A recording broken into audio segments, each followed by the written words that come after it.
છે, પણ થોડીક, અને આ તો હું થોડીક રમૂજ કરું છું. હા વાંધો નહીં. આ થોડીક રમૂજ કરું છું તમને થોડાક હસાવવા માટે, અને હજુ આપણે આગળ ફરી પાછા આવશું, કોઈ વાંધો નહીં. પણ આ સ્ત્રી જે છે ને સાહેબ, સ્ત્રી એક એવી શક્તિ છે જે પરિસ્થિતિ બદલી પણ શકે. હા, દશા બદલી શકે.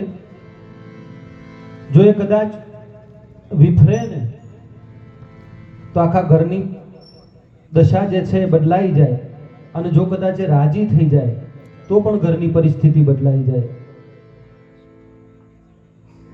અને ભારતવર્ષની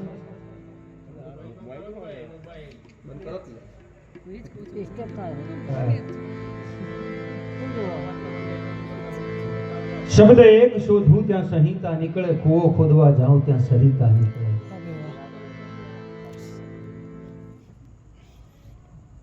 એક એનઆરઆઈ જે હતો ને, આખા વિશ્વનું એને પરિભ્રમણ કર્યું. હમણાં વાત કરી કે ગુરુમુખી ભજનને, એ રીતે વાત કરજો તમે.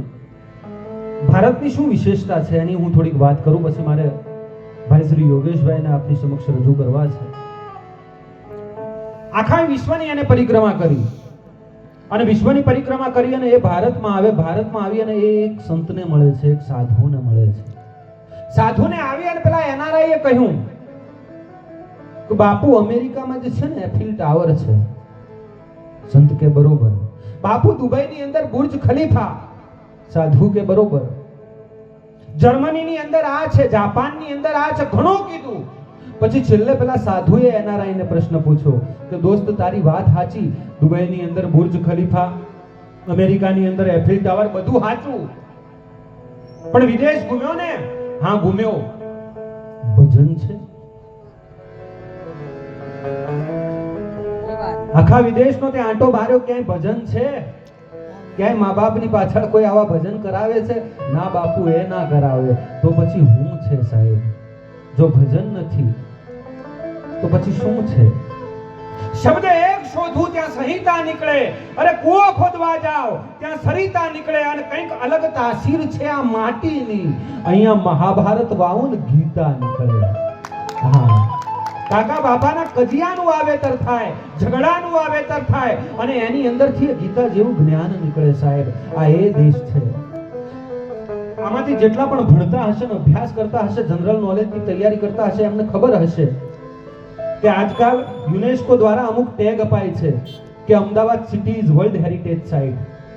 યુનેસ્કો દ્વારા અમુક ટેગ અપાય છે કે Kalibangan is world heritage site, Dholavira is world heritage site. પણ મારું એવું માનવું છે કે India is world heritage site. આ આખો દેશ વિશ્વની વસાહત છે. ખાલી અમદાવાદ સિટી, ખાલી ધોળાવીરા એમ નહીં, કારણ કે આ માટીની તાસીર કંઈક અલગ છે સાહેબ. ભાઈની મિલકતમાં ભાગ માંગે ને, ભાઈની સંપત્તિમાં ભાગ માંગે, એવા ભાઈઓ તો દુનિયાભરની અંદર છે. પણ ભાઈના વનવાસમાં ભાગ માંગી લે. વનવાસ તો રામને થયો તો ને, પણ લક્ષ્મણે કીધું કે નહીં, હું આવીશ. એ લક્ષ્મણને જો કોઈ દેશ જન્મ આપી શકે તો એ ભારત આપી શકે.